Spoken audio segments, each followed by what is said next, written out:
Today we're going to talk about handling sales objections, specifically what to do when the prospect says, "That's great, I got to go talk to my spouse."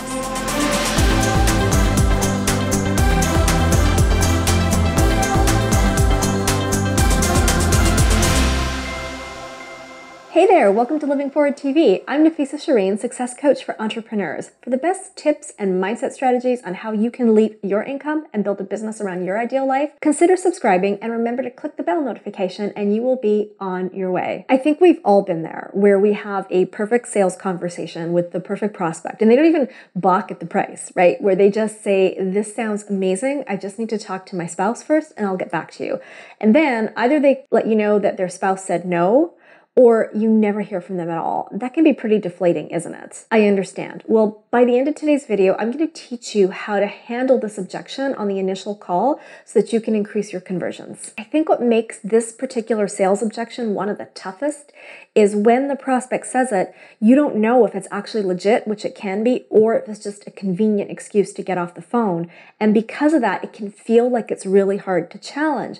But here's the thing, if you are selling with a focus on service, then the right thing to do is to challenge that objection so that you can find out really quickly which one it is, and then you know what to do to help them. Now, the first thing you want to do is find out, is this a legitimate objection that you need to help them with, or is it an excuse?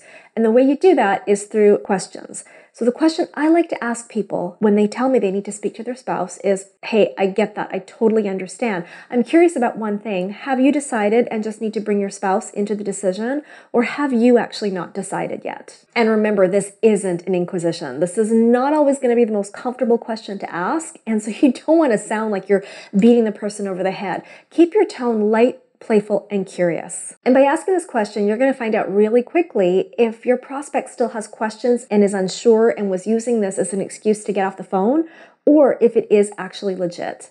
And you can let them know that you're just interested in helping them get to clarity. So if they had any other questions, you would like to be able to answer them now. And if they have decided and they just need to go bring their spouse into the decision, this is great news. You can offer to support them and speak to them together with their spouse if needed. And at the very least, what you want to make sure you do, even if they don't need that, is to set a firm follow-up appointment. And I recommend you do it within 24 hours.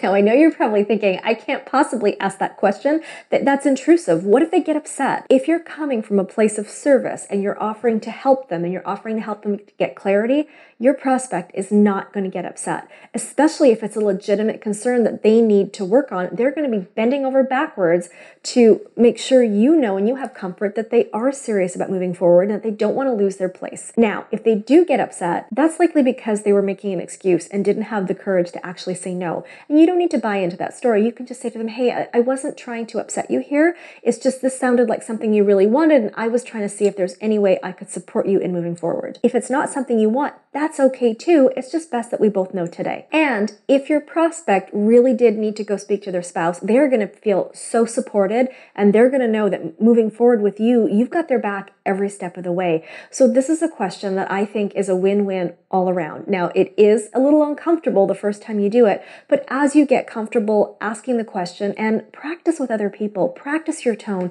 keep it light, keep it playful, keep your tone in service. Always have the energy of yes and the energy of how can I help you in every call. That's going to make asking some of these tougher questions a lot, I wouldn't say easier, but you'll get better at them and you will watch your sales and conversions just skyrocket. Okay, so now that you know how to handle this particular sales objection, you might be wondering, that would be great. I'm ready to try it, but I don't even know how to get people on my calendar to begin with. Well, don't worry. I've got you covered. Below this video, there's a link to my word-for-word scripts where I teach you how to easily and effortlessly transition any professional conversation into a sales conversation, or at the very least, an invitation to get on your calendar.